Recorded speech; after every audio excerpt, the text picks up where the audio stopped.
Well, good evening and welcome to Week 2, the Monday Huddle. I'm Bruce Hooley along with Sonny Folks. We're getting ready to be joined by Fort Loramie coach Spencer Wells. His Redskins victorious in Week 1 over Minster. We'll get ready to take on Versailles on the road on Friday. That's one of the games that PressProsMagazine.com will be covering this week. We'll tell you the others as the show progresses. Good evening to my partner, Mr. Sonny Folks. You look like you are bright-eyed and bushy-tailed there in lovely Covington, Ohio.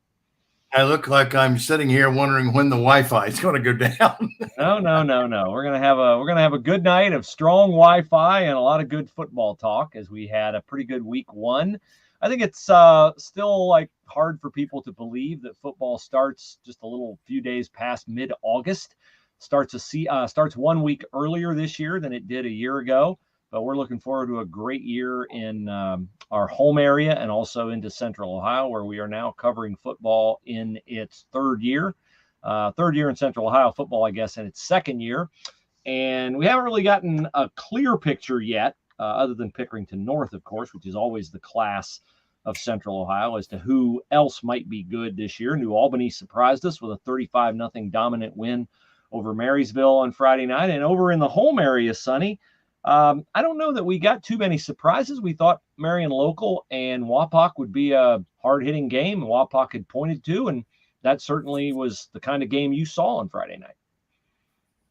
Excellent football game. And before I get to that, the fact that the season started in mid-August this year, I actually had over the weekend, I had a couple of emails, and somebody actually said to me today in Dark County, and I don't know how they would have known this, but somebody actually came up to me and said, I didn't realize that Friday night was the start of football season.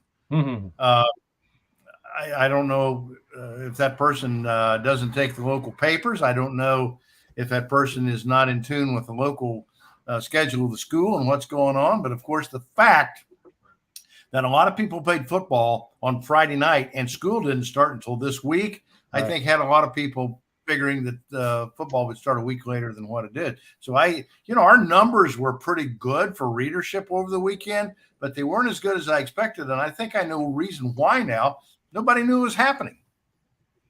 Yeah, I think that's true. I think we're still not fully in football mode. I mean, I think we're going to play 3 high school games before Ohio State plays its opener against Notre Dame. I tend to think that people feel kind of like once all 3 levels are playing, high school, college, and the NFL, we're deep into football season. I think there's kind of a built-in trigger in people to feel like Labor Day is kind of the start of, the new school year and all the things that go along with the new school year. But as you and I know, because we've been out watching practice and, of course, covering games this past week, the athletes have been at it for the better part of a month, and they're anxious to get out there and play. And we saw some really outstanding performances over the weekend. And, we've got another great one to preview this week with Fort Loramie heading on the road to play Versailles. Redskins victorious over Minster on Friday night. So let's not keep our guest waiting any longer. Let's bring in the head coach at Fort Loramie, Spencer Wells. And Spencer, as soon as I can get that graphic off your face, we'll welcome you to the show, and we'll congratulate you on a Week 1 victory over Minster, which looked like a pretty good football game, pretty spirited football game with a lot of scoring.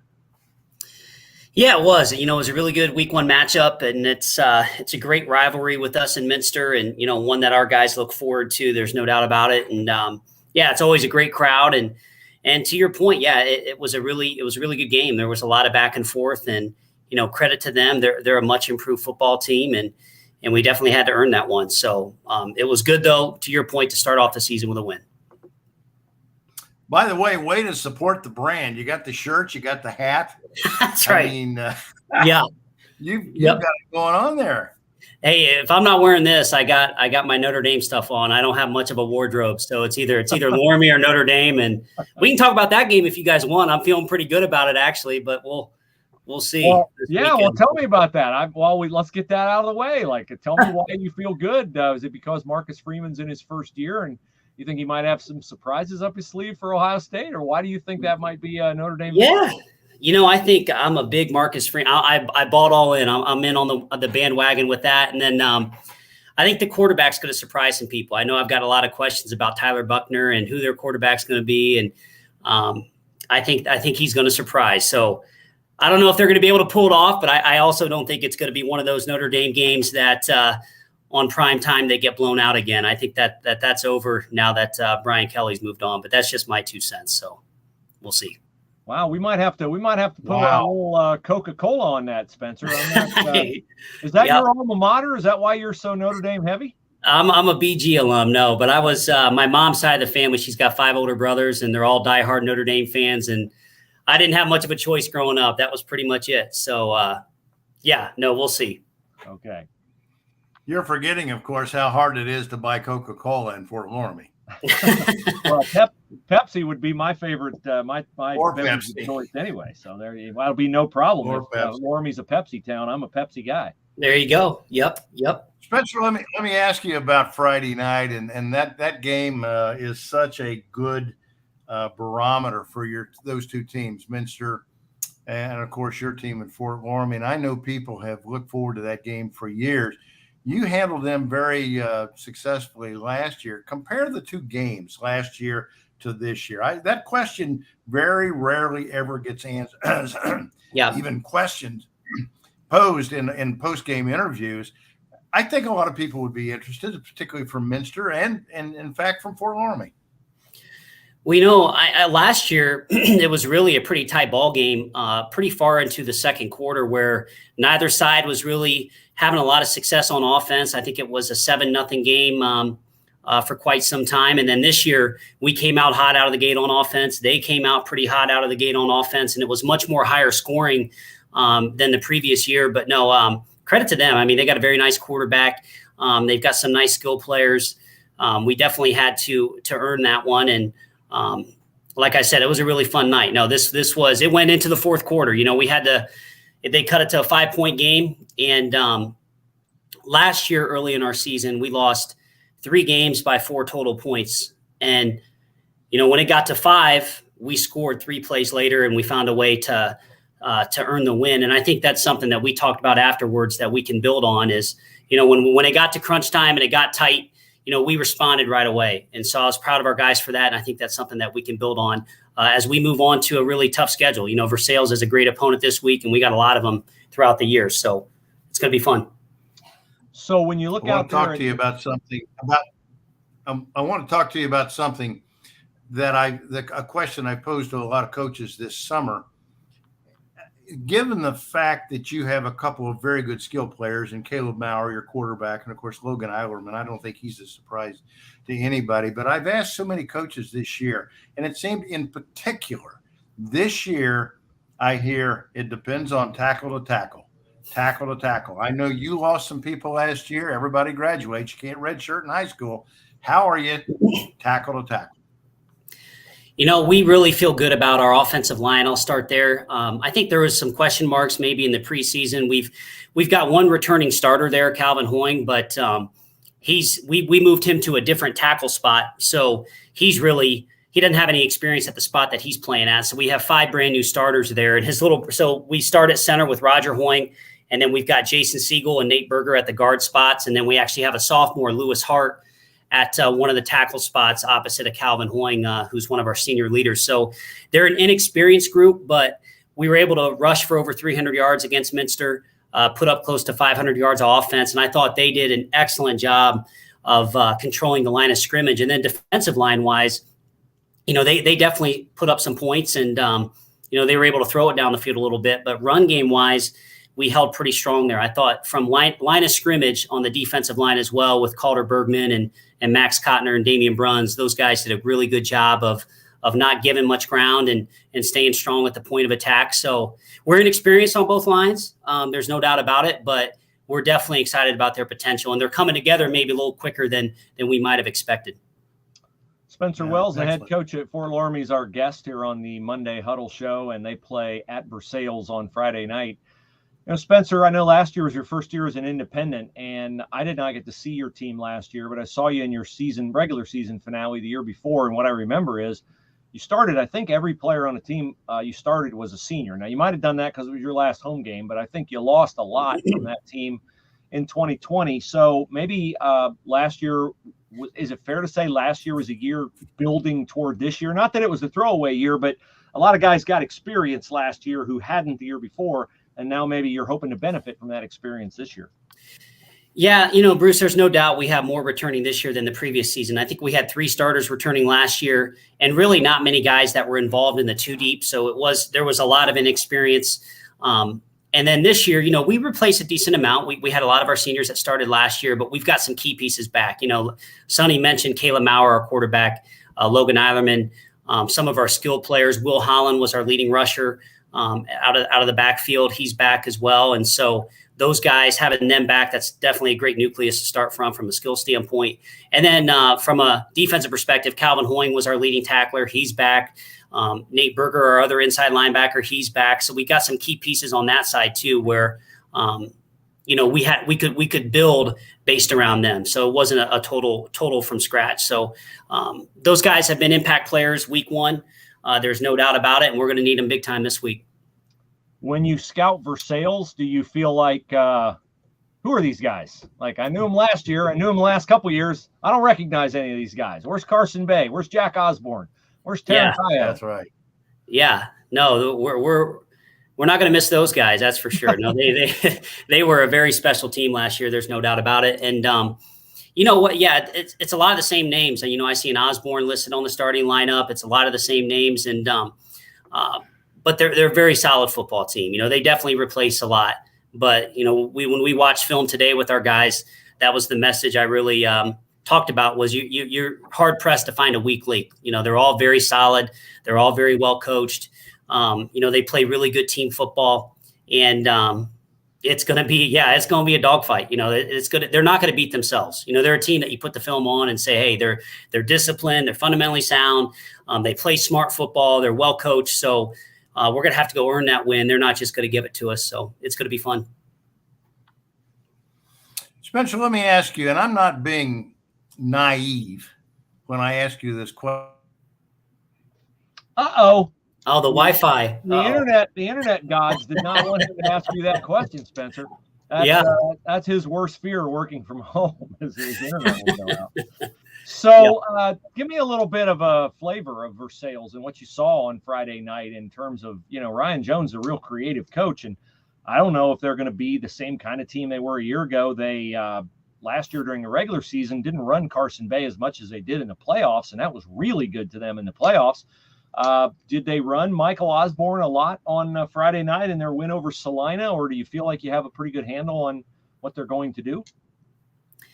Yeah, I'll start with their defense. Definitely a similar structure as what we saw last year, a 4-4, 1 high safety, a lot of cover 3 team that pursues really well the football. That's the first thing I noticed when I put it on was, God, they pursue. They get to the football. They're physical at the point of attack. They play with great discipline and technique up front in regards to the type of blocks that they're seeing from the offensive line. They're not just going to shoot straight up the field. They're going to fight a reach block. They're going to squeeze a down block. Their linebackers do a really good job reading pullers. So, right away you say they're a disciplined defense. And when you add the fact that they pursue really well, we're going to have to play to the whistle and play really clean football. And then from an offensive standpoint, I see a lot of the similar schemes. They're very good.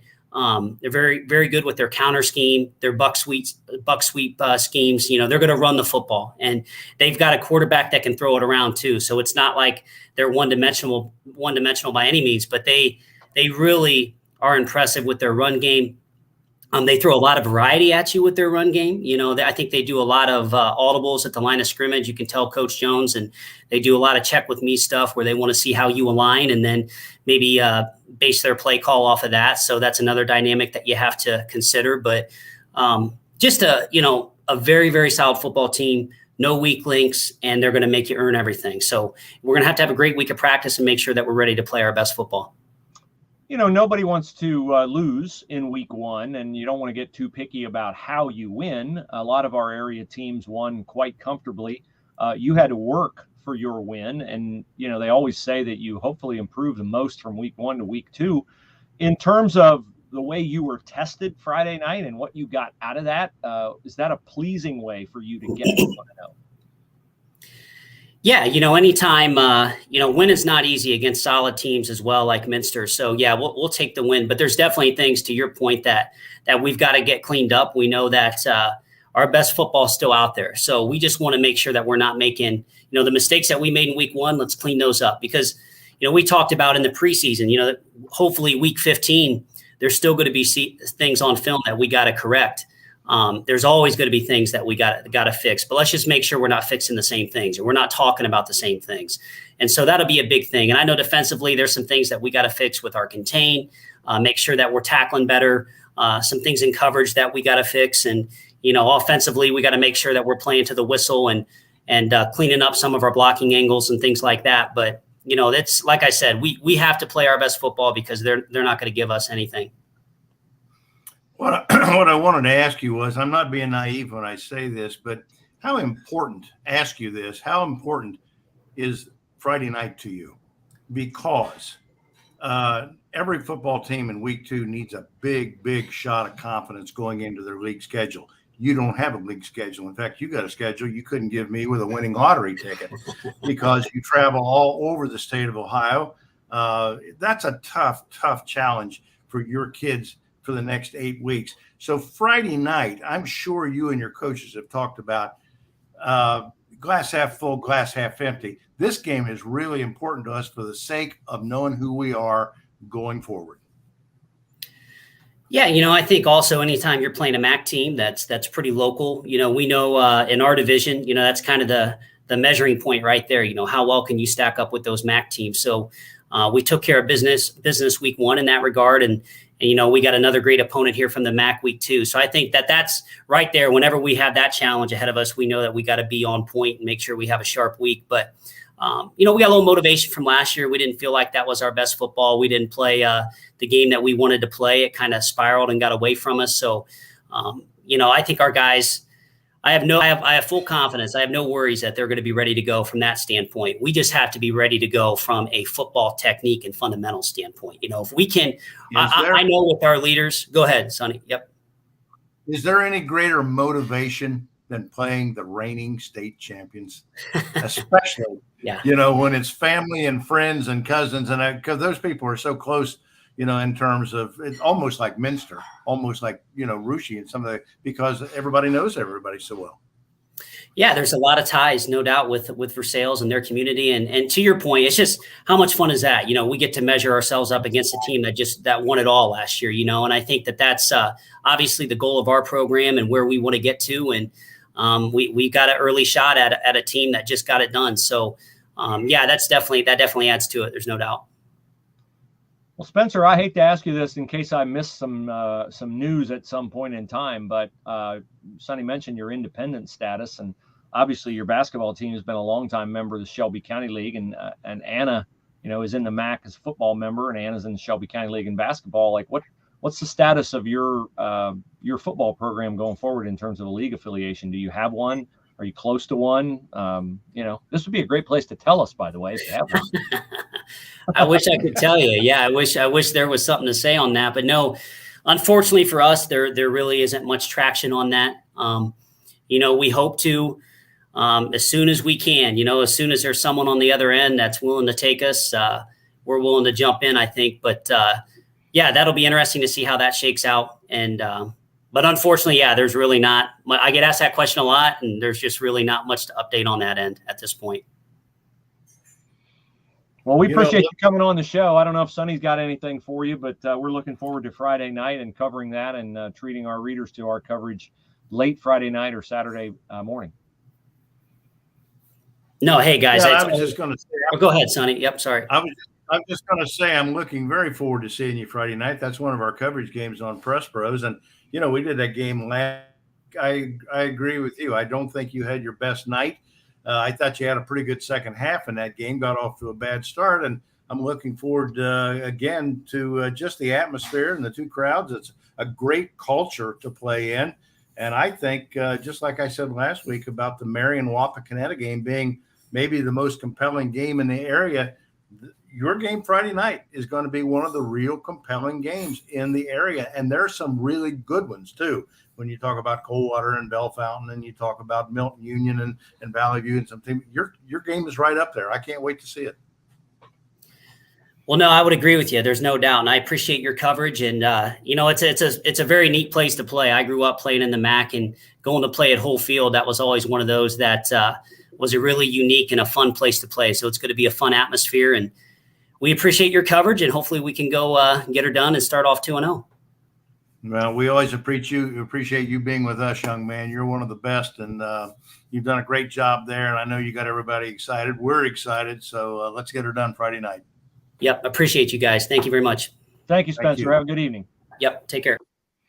That's Spencer Wells, head coach at Fort Loramie, and he is one of the good guys to deal with and one of the bright young minds in coaching. And that's a tough nut to crack, that independent status in high school football, Sonny. And you talked about their schedule, and certainly it's really hard to get games as an independent, and it's next to impossible to get games as an independent at home unless you can sign a multi-year deal, and you find yourself oftentimes like really traveling a lot farther than you would ideally like to, because you put a football team on a bus and you bus them 2 hours somewhere. It's hard to get the best out of them physically, at least until they, kind of get their feet about them. So Spencer's got a tough task, but it's not a long drive to Versailles, and they'll be very excited to play Versailles on Friday night.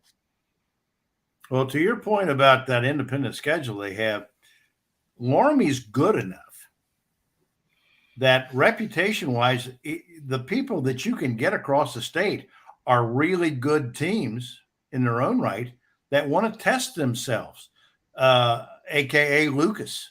Very good football team, played in the state championship 2 years ago. Newark Catholic, great tradition. Not only do you have to travel all night to get there, but when you get there, you're not getting anything in terms of guaranteed success. So you got to go there and stake your season on the line just about every week with some of these teams that are coming in as independents, because they're all good football traditions. And that makes, I think, their schedule, and I said this last year, I wrote this last year, upset some people. But the truth is the truth. When you play the hand you're dealt right now, I question sometimes just how fair that schedule is compared to other teams. Now, of course, now they made the easier to get into the playoffs. But you can cost in the old days, you didn't particularly want that kind of that schedule or that kind of test week in and week out, because it could mean your postseason future as well. Well, and the difficulty of that kind of a schedule too, and I'm speaking generally here, but I think it's definitely true of Loramie, is that when you're in a league, you know the league, the systems of the opponents in the league. And when you play an independent schedule, you quite often are encountering an opponent who you have not played before, or you have not played their personnel before. If you played them 5-6 years ago, it doesn't do you any good now. You haven't scouted these players.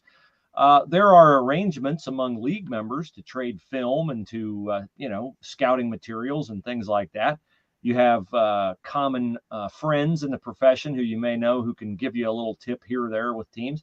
All that may not be the case when you're playing an independent schedule. So you have to put more effort into the scouting, more effort into the travel, and it just compounds the difficulty. And while this is not usually true of the MAC, even in the MAC, there will be a team or two when they fall on your schedule that, if you're a decent football team, is a little bit of a break.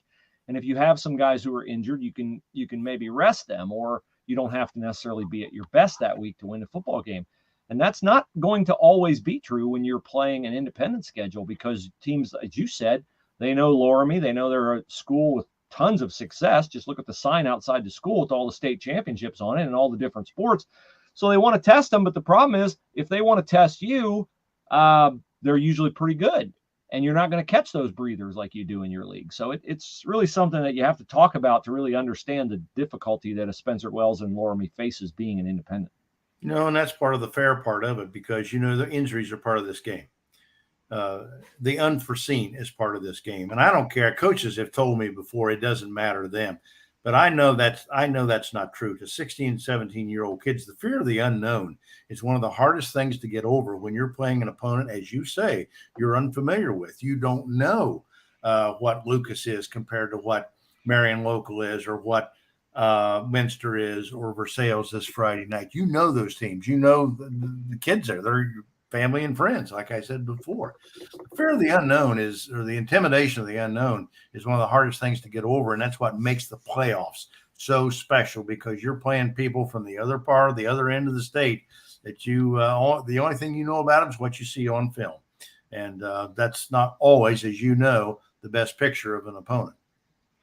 You can ask us a question on our social media channels. If you're watching on Twitter or watching on Facebook, we'll find it here on our StreamYard program, and we'll share your question and our answer with you. The other games that we are targeting for this particular weekend, Sonny mentioned one of them, Coldwater at Bell Fountain. That's a big game for Coldwater in terms of computer points. They took care of Kenton on Friday night, and I don't know that Kenton is a team that you can count on to win a bunch of games and get you a bunch of computer points. But Bell Fountain has already proven its capabilities with a very, very dominant win over Sydney. They have an outstanding quarterback in Tavian St. Clair, outstanding running back who I think had 3 or 4 touchdowns on Friday night. They're a building team. They pulled a first-round upset in the playoffs last year of a much higher-seeded team. They're playing at home. They've got a tradition at Bell Fountain that's been dormant for a long time, but they're starting to really think they might have something this year, and they can win the Central Buckeye Conference. And they're very aware of Coldwater's reputation and the fact that Coldwater can come in there and beat them. So it'll be interesting for me to watch and see, does Bell Fountain respect Coldwater, or do they feel like, they're this team from this little league in Western Ohio, and sure, they won state championships, and sure, they were runner-up last year, but they haven't seen the likes of our athletes. That's going to be an interesting contrast, because Coldwater's defense on Friday night to me looked like it was a very, very swarming defense. And Marcel Blasingame at quarterback, man, you spread the field for that kid. He is very nifty in the open field, as we discovered the last 2 years when he was playing a wingback slot receiver position. This will be a game that I think Chip Otten really looks forward to, because he really wants to test his kids. He wants this game the same as they went last year, I think the second week of the season, down and played a Division I school in Cincinnati on the road and won that game. Right now, I think they have, and I talked to some people there over the weekend, a lot of questions about people seeing the elephant for the first time on Friday night. They're going to see a different elephant this Friday night, because when somebody comes out who's been offered by 5 Division I collegiate teams in the NCAA, you know they're not going to have somebody like that without 4 or 5 guys that can run and catch it. So that's the biggest challenge at any level of football. Can you defend the passing game? So Tavian St. Clair is the real deal. He's 6'3", 195 pounds, got an arm. Someone who said he can throw it to any point of the football field he wants to. And Coldwater they're going to have to man up for that. Obviously, they've got a running back that ran for 150-some against Sydney the other night, so they're not just one-dimensional. Mm-hmm. They can play. Now, as you say, Marcel Blasingame, and what I've seen Chip do before in spreading the field and getting the ball into playmakers in open space, they got to defend that, does Bell Fountain. So it'll be a very interesting night for one Bruce Hooley. Yes, and we anticipate that it'll be a very interesting night for one Andy Anders going on the road with Milton Union down to Valley View. And that's a game that, Milton and Valley View have quite a history behind them. And we have said since we started talking about football this fall that Milton Union was a team that they had, to me, the same kind of a vibe that Versailles had a year ago. Versailles lost a really tough playoff game to Roger Bacon, and they spent the whole summer stewing over that. And they were a very determined football team. And despite the fact that they were not the top seed in their region, none of those Versailles kids thought there was a better football team in the state of Ohio than they were. And they were right. And I think the Milton kids feel the same way after the way they lost to Eaton last year in the playoffs on the road by 1 point. I think they've had a long summer to think about it. They got a lot of starters back, and Valley View is their opportunity to go out and prove how good they are. Well, if you're Milton, you got to rely on the fact of all that experience back. You got to have Blake Broombaugh and Nate Mortar and Michael Elam and his offensive line. All those people have to be at their best. They have to have it going on right here, because I'll tell you, when you go down to Valley View, I don't think anybody, since Jay Eisenwanger was coach there years ago, I don't think anybody would ever refute the fact that they not only want to beat you, they want to rip your tongue out and hand it to you. That is one of the most passionate cultures of football that you can go to on the road and play. Now, Brett Pierce knows that. Those kids in Milton know that. They got them by 4 or 5 points in Milton last year. The motivation factor is going to be sky high. We've been writing about Milton, and I can tell by the internet metrics that they're reading about it in Germantown. So they know what the challenge is going to be. That's going to be a superb game. We'll have that crew down there on that game Friday night. And as you say, Andy Anders, who wrote a great game story the other night on the opening night game that he had for Tippecanoe. Yeah, and I just think that that's a big opportunity for us as well as it is for those two football teams to go and be able to put that on the internet and get that out there for people to read and enjoy. Our Central Ohio Spotlight game this week is the Battle of Westerville. Westerville Central against Westerville South. Westerville South won comfortably on Friday night, 30-7 over Olentangy Liberty. And Westerville Central had the ESPN highlight of the night. They ran the hook and ladder for a game-winning touchdown on the final play against Westerville North, a team that they had beaten, I think, 8 consecutive years or some long streak. And Central has a new coach this year, and that would not be the way to break in, losing to Westerville North. And they took it right down to the nub and pulled off, and the play was run expertly well. I mean, it could not have been run any better. Past the middle of the field, lateral. The defenders were right around it, and the kid ran it all the way to the cone, and quite a big reaction there. And so that will be the game that Steve Blackledge will be on this week. As I said earlier in the show, New Albany was a surprising dominant team over Marysville. We thought Marysville might bounce back better from the loss of Gabe Powers. New Albany powered to that one 35-0 in the debut of a new head coach. Olentangy Orange over Hilliard Darby, a game I covered, 22-21, came right down to the final minute. Upper Arlington over Reynoldsburg, and Mark Fillmore's first game with Reynoldsburg, and I mentioned the Westerville Central win. So the other game that we covered, of course, is a team that we think we might see a lot of, if not during the regular season, then certainly during the postseason, and that's Big Walnut. The Eagles 35-0 over Hartley. Hartley's a team a lot of people think can win Division 4. They're ranked number 3 in the Plain Dealer preseason poll, and they just smoked Hartley 35-0. I know that's D2 against D4, but still Hartley takes a backseat to nobody. They play way up most times, and Nate Sievers, the All-Ohio running back from Big Walnut, had an outstanding game, 4 touchdowns, and they look to be completely legit. So those are some of the games we're watching over here. And you mentioned Piqua had a 55-0 win in its opener. Troy won its opener handily, and we are going to get a look at the Trojans on Friday night, are we not? Big game for them, I think, because a big, not a big step, but a step up in competition over Dunbar. One thing about Xenia last year, I saw them play Tip City, and they had athletes. They just didn't look like they were on the same field at the same time with each other. You know what I mean? There was a coordination issue there, a lot of penalties, just some sloppy play. And I know I talked to Matt on Saturday about what kind of Xenia team this would be, Matt Burbacher, because he played him last year. And, you look at the stats in that game, their quarterback, I think, was 17 of 25 for a lot of yards, threw 195 yards in passing. They had a running back that hit Beaver Creek for 155, 160 yards. They spread it around. I know people have been impressed with their defense that I've talked to about them in the preseason. And so they're going to be a challenge for Troy. But Troy, on the other hand, one thing that Mr. Everhart did, Troy Everhart, the new coach there, he said, we're going to run the ball. That's our legacy. And they put up 330 yards rushing there the other night. I had a couple of guys that had over 100 yards each, and some other guys that got substantive yards as well. So, it'll be a good test for Troy because they need it. They got Piqua in week 3 already. So I think I think you're going to see a lot of jet sweeps and counter plays and things like that the other night and make somebody prove that they can stop the run. All right, that's about all we have in terms of previewing our games and letting you know what we're going to be covering this week. We do have reader comments, I'm sure, as you always are looking at the Reader Speaks. What kind of one right here? What kind of feedback are you getting off our coverage over the past week?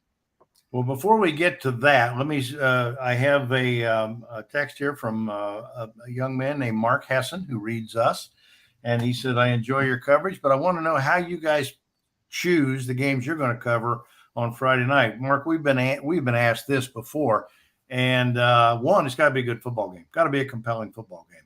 I'll be honest with you, readership and numbers matters, to what we do. When you send out 5 crews to cover 5 games on Friday night, you don't want to write to an empty arena. So, that's got a lot to do with it. And again, as we've just sat here and talked about our schedule for this Friday night, it's pretty compelling. When you talk about Milton Union, you talk about Versailles, the defending state champ, playing that young man that we just had on here a few minutes ago, his team up at Fort Loramie.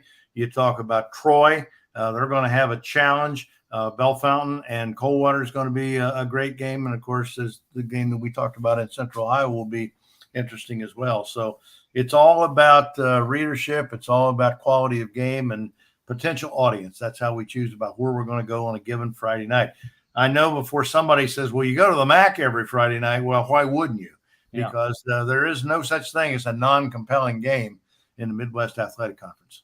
And also some of it's luck. I mean, like take this past Friday night. We had planned initially to cover New Albany at Marysville. And there was a situation that developed that precluded that. And so we picked Olentangy Orange playing host to Hilliard Darby. And you'd think on paper, well, Darby lost Blake Horvath and Orange was 1-9. And what's compelling about that game? Well, we thought J.J. Caleb transferring into Olentangy Orange from Worthington Kilbourne would make the game somewhat competitive. Orange had not had a losing season since before last season, since 2015. They got a proud program there. Zeb Schroeder does a really nice job coaching them. And we thought, this will tell us whether Orange is, on the road to being back or whether Darby can just wear you down as they do with that wing T offense. And it turned out to be a 22-21 game that came down to the final minute. Either team could have won it. It could have easily gone to overtime. Darby jumped off sides on the tying point, and Orange decided to go for it and made it. So that was a game we were not going to cover. We thought on paper New Albany-Marysville looked like the better game. It turned out to be a 35-0 game. So as much as we try to predict what game is going to be compelling, sometimes you might read us and say, well, you covered a game that was lopsided. Well, yeah, I mean, if we knew how every game was going to turn out, we wouldn't be sitting here doing this. We'd be sitting at a table in Las Vegas. So that's some element of luck. We'd be playing a different game, and we'd be playing a different game. Yes, we would. One of the comments from this week in the Reader Speaks, although we don't have a Reader Speaks column up this week, but we'll probably use this when Don from Vandalia wrote to us and say, why did the football season start so early this year? Well, Don, it has something to do with the playoffs, with the expansion of the playoffs and trying to get a little bit more geography represented. And to do that and still get the state finals played before Christmas Day, they've got to push it one way or the other. And the only way you can push it is back into August. This really happened, I think, last year, where it started a week early last year as well. And so that's why it started on the 19th Friday night. And as I said, when we came on tonight, there were literally 2 or 3 people who made mention to me. I wasn't aware it was football season yet. Our numbers were pretty good. They weren't near as good as I thought it would be in terms of readership over the weekend. We broke last year, but that's okay. I mean, we're a year older and we got, more, certainly a bigger footprint in Central Ohio. But I think a lot of people just don't realize it's football season yet. Yeah. And, you got to win, was it 15 games, 16 games to win a state title? And some of these kids, a lot of these schools play basketball. And if you don't get the football season over early in December, you're not being fair to the basketball coaches. So that's the reason why they moved it up. And as I said, I think we're going to have to get into week 3 before people really get into the routine of, okay, it's fall. There's football on Friday night. There's college football on Saturday. There's NFL football on Sunday. And, that'll be borne out, I think, in our numbers and in the crowds at games. And, but I thought for an opening week, we had some really good performances by our area teams. And I'm encouraged because some of them Versailles looks like it's very seamlessly replaced its massive graduation losses from last season. Marion always loses a lot. They've always got guys locked and ready to go. Milton, we knew they'd be good. They looked dominant, just like we thought they would. So I don't have any doubt about our teams from our home area are going to be what we always expect them to be. As I said early in the show, we haven't yet filled in those pieces in Central Ohio as to who's going to be dominant, other than we know Pickerington Central is going to be dominant, even though they lost Sonny Stiles, even though they lost C.J. Doggett. Pickerington Central is always good. and they're just going to be good because that's just the culture that Jay Sherritt has there. All right, Bruce, let me one more reader speaks comment here from a young man named Brady Fike who wrote to us. He said, do you expect this year to have a wild card team that comes out of nowhere to get to the state finals in Canton? Somebody that is totally off the landscape to make that kind of run. I really don't. I really don't. And the reason I say that is every year I write a column about the rich getting richer and the separation between the elite cultures of football in Ohio and those who struggle to even get a JV team, if they can get a JV team. And I think you're talking about that team, like remember the Titans or something like that, that comes out of nowhere and suddenly is challenging Marion Local in Division 6, or they're challenging Lakewood St. Anne in Division 1. There's not that many Division 1 teams to begin with, Brady. And then if you look at Division 3 and 4, it pretty much breaks down the same way. The culture of football has always been what makes Marion Local what they are. 12 titles in 23 years under Tim Goodwin and a record of 89-12, I think, in playoff competition. It's that culture of football. It's been dormant a few years there for 18 years in Versailles, but it's back with a vengeance right now and going to be good, because success breeds success. Kids want to be part of something good, and it's going to be that way in Versailles. It's been that way for years in the sense that some of the Cincinnati schools in St. X and LaSalle, and Winton Woods has got it going on right now. I'll give you another example is Clinton Massey. The job that Dan McSorley has done at Clinton Massey, because that is literally Clarksville, Ohio, is a wide place in the road. They got a grain elevator, they got a post office, and they've got a convenience store. And besides that, got a heck of a good football program there that every year threatens to win the title in Division 4. That kind of culture, wherever it comes from and however it's built, is always going to, once you got it, you don't want to lose it. Yeah, I would say, we had a team like that 2 years ago in New Bremen. We did not see New Bremen coming because, honestly, they had to get through Marion. And why would you anticipate that anybody could get through Marion? Because nobody usually does. So New Bremen, that was a magical year for Chris Schmidt. They're still a really good football team. And Marion could lose in the playoffs. That's not impossible. They are not invincible. But in terms of a team this year that would fit that bill, come out of nowhere type team, Milton Union could win a lot of games in Division 5, and they wouldn't surprise me if they contended for a state championship. But that wouldn't be coming out of nowhere to us, given the talent that they return and the fact that they've gotten, finally in Division 5, where they should have been for a long time, instead of in Division 4. In Division 2, this is not a team from our home area, but this is a team I've mentioned before, and they have the talent to go all the way, and that's Big Walnut. Big Walnut has the talent to go all the way in Division 2 with Nicky Pentello and with Nate Sievers and with another first-team All-State player who Ohio State wants, Garrett Stover. He's Cade Stover's cousin. They have the talent to go a long way. Now, the Cleveland Plain Dealer poll did not rank Big Walnut in their top 10. And to me, that's a mistake, because Big Walnut has, designs on that title. And I think wants to show people that they are a very capable football team. They lost last year to Massillon, Washington, which that's no disgrace. A lot of teams lose to them. But that loss in the playoffs that you fret and stew over all season long could be a powerful motivator. Big Walnut has that, and they've got the talent to go a long way. So I don't think that, to me, Big Walnut or Milton Union fits that profile of a team you'd describe as a surprise team. But either one of them might to teams, to media people and fans outside their home area. Yeah, I couldn't agree more. That's I know so many programs, particularly south of Chillicothe, because I grew up in the Ironton area down there. Ironton's very good again this year, and they have had their share of heartbreaks trying to get to Canton and through Canton. And we saw them get drilled a couple of years ago by the team up in Lake County, by Kirtland. Yeah.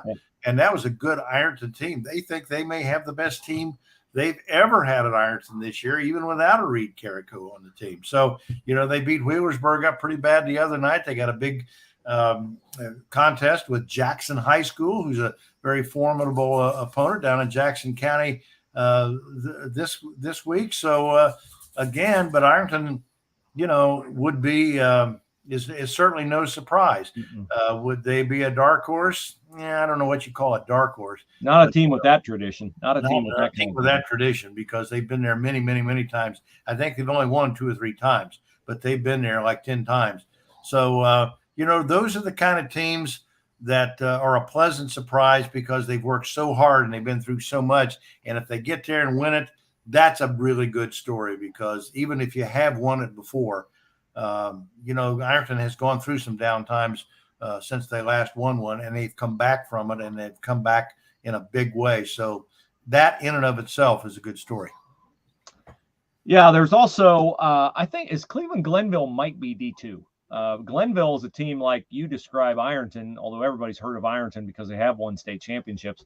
Glenville has never won a state championship. And with the talent that they have had over the years, that is amazing that they have never won a state championship. And so, will this year be the year for them? They are not Division II. I'm looking at Division II, and they are not there. So they must be Division I, which, of course, is a tough nut to crack when you're in the same division with Ignatius and with Lakewood St. Ed. But I know Glenville's got talent. They always have talent. And, now they're not listed in Division I either. So maybe they're Division III. Now, if we start talking about Glenville in Division III, that might be something that we'll have to consider. But they're not really a team that we cover. And, if they get to the finals, we'll take a look at them. But they haven't even really been to the finals that often. So we'll see. Anything else from the readers? No, that's all I got. If not, we're a little bit over our 45-minute target. We want to thank everybody for watching. A reminder, follow us on Instagram. Also, follow us on Twitter at PressProsMag. You've been invited during this show to submit your entries for our Layman's $50 gift card giveaway. We do that every month, thanks to our friends at Layman's Old Time Hardware and General Store in Kidron, Ohio, a place well worth the detour on your way to the state football championships. And we want to thank our cornerstone sponsor in Central Ohio, the law firm of Willis Spangler Starling. Shout out to Willis Spangler Starling. They can handle your personal injury cases, your employment law, Social Security disability, workers' compensation. Great people, located on Truman Boulevard, right in the Mill Run area. Online at willisattorneys.com, WILLIS, willisattorneys.com. If you need an attorney in Central Ohio, Willis Attorneys is the attorney firm of choice for me and Press Pros Magazine. So thank you to Willis Spangler Starling. We'll see you out and about at the games, and enjoy your week. Until next time, I'm Bruce Hooley. He's Sonny Folks. Have a great night. Good night, everyone.